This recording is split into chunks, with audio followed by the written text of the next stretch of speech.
जय गुरुदेव। Welcome to astrologymission.com। इस वीडियो में हम कवर कर रहे हैं 13 दोष, 13 दोषों का निरूपण और उसके नाश करने का उपाय। इसमें आप जानेंगे कि कोई दोष कैसे हो जाता है और वो फिर कैसे बढ़ता है और फिर वो कैसे शांत हो जाता है। तो पहला दोष है क्रोध।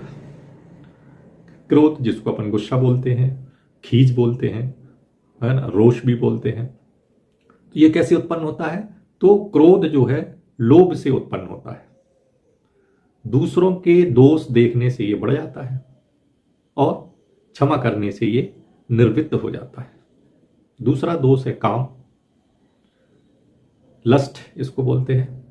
तो ये संकल्प से उत्पन्न होता है और ये सेवन करने से बढ़ता है और ये विरक्त होने से घट जाता है। तीसरा दोष है पराश्वता। इसका अर्थ समझ लें, दूसरों के मारने की इच्छा। ये क्रोध से उत्पन्न होता है, ये लोभ से बढ़ता है और दया या वैराग्य की भावना से ये घट जाता है। चौथा दोष है परदोष दर्शन, दूसरे का दोष देखना। ये बदला लेने में जब व्यक्ति असमर्थ होता है तब ये परदोष दर्शन नामक दोष उत्पन्न हो जाता है। अज्ञान से इसकी वृद्धि हो जाती है और बुद्धिमानी के व्यवहार से या दया के भावना से ये घट जाती है। पांचवा जो दोष है वो है मोह। मोह जो है अज्ञान से उत्पन्न होता है, पाप की आवृत्ति से ये बढ़ता है और विद्वानों में अनुराग रखने से मोह तत्काल नष्ट हो जाता है। छठवां दोष है शोक। प्रेमी के वियोग से उत्पन्न होता है और उसकी यादें करने से बढ़ता है और मनुष्य को अपनी समझ करने से ये शांत हो जाता है। सातवां दोष है मात्सर्य। ये सत्य का त्याग करने से उत्पन्न हो जाता है और यदि हम दुष्टों का साथ करेंगे तो मात्सर्य बढ़ जाता है। ये मात्सर्य द्वेष कहलाता है, ये बढ़ जाता है। और श्रेष्ठ पुरुषों की सेवा और संगति करने से मात्सर्य नामक दोष नष्ट भी हो जाता है।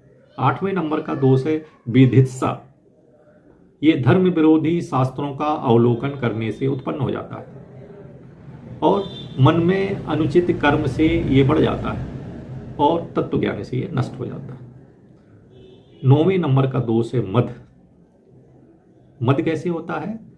मद जो है उत्तम कुल और उत्कृष्ट ज्ञान से ये उत्पन्न हो जाता है। अभिमान करने से ये बढ़ जाता है और यथार्थ स्वरूप का ज्ञान होने से मद उतर जाता है। 10वें नंबर का दोष है निंदा या तिरस्कार या लानत, धिक्कार, गाली। ये अप्रमाणित वचनों को सुनकर उत्पन्न हो जाता है।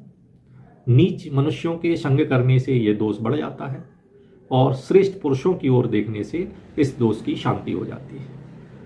11वें नंबर का दोष है कंजूसी। कृपण मनुष्यों को देखने से यह उत्पन्न हो जाता है। तृष्णा करने से यह दोष बढ़ जाता है। धर्मनिष्ठ पुरुषों के उदार भाव से ये खत्म हो जाता है। 12वें नंबर का दोष है लोभ।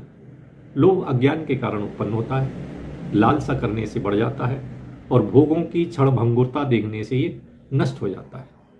13वें नंबर का दोष है द्वेष या ईर्ष्या। दूसरों की हंसी खुशी देखने से उत्पन्न हो जाता है। कामनाओं से ये बढ़ जाता है और विवेकशील बुद्धि से ये नष्ट हो जाता है।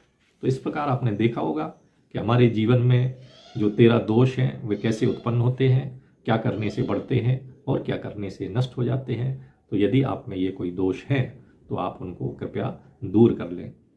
नमस्कार।